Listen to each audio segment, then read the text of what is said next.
कि तपाईले लाग्छ कि तपाईँ मात्र भिडको हिस्सा बनेर धरतीमा आउनु भएको हो कि तपाईले लाग्छ कि अरूको सफलता हेरेर मात्र ताली बजाउन मेरो कर्तव्य हो। होइन साथीहरू, तपाईको भित्र यस्तो आगो छ जसले इतिहास रच्ने तागत राख्छ। अफसोस, तर तपाईँ त्यो आगोलाई डर र आलचको खरानीले छोपेर राख्नु भएको छ। त्यो खरानी हटाउन दिन हो, आज उठ्ने दिन हो। कि सपना त्यो होइन कि निदाउँदाखेरि देखिन्छ, कि सपना त्यो हो कि तपाईँलाई निन्द्रा लाग्न दिँदैन, सपना त्यो हो तपाईँलाई केही गर्न मन लाग्दैन।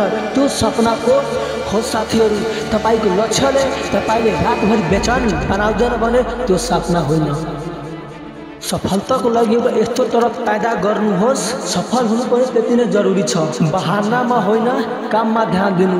दुनियाँले नतिजा हेर्छ, तपाईको समस्या हेर्दैन। खुट्टामा चोट छ, गोजीमा पैसा छैन, कसैले साथ दिएन, यो सबै बहाना हो। जब पछाडि हट्ने बाटो बन्द हुन्छ तब मान्छेले इतिहास रच्छ। महानता सित्तैमा पाइँदैन, यसको मूल्य तपाईको पसिना हो, तपाईको निन्द्रा हो, तपाईको पागलपन हो। पागल बन्नु किनकि समझदार मान्छेले अरूको लेखेको इतिहास पढ्छ, तर पागल मान्छेले आफ्नो इतिहास आफै लेख्छ। अब तपाईहरू सोच्नुस्, अरूको इतिहास पढ्नु छ कि आफ्नो इतिहास आफै लेख्नु छ। समय कसैको लागि रुक्दैन, घडी टिकटिक गर्दै अगाडि बढिरहेको छ। यो पल तपाईको हो, यो जीवन तपाईको हो र यो भविष्य पनि तपाईको हो। अब निर्णय तपाईको कि भिडमा हराउने कि भिडको हिस्सा बन्ने। उठ्नुस्, लड्नुस् र आफ्नो साम्राज्य खडा गर्नुस्, किनकि यो दुनियाँले पागल व्यक्तिलाई याद राख्छ।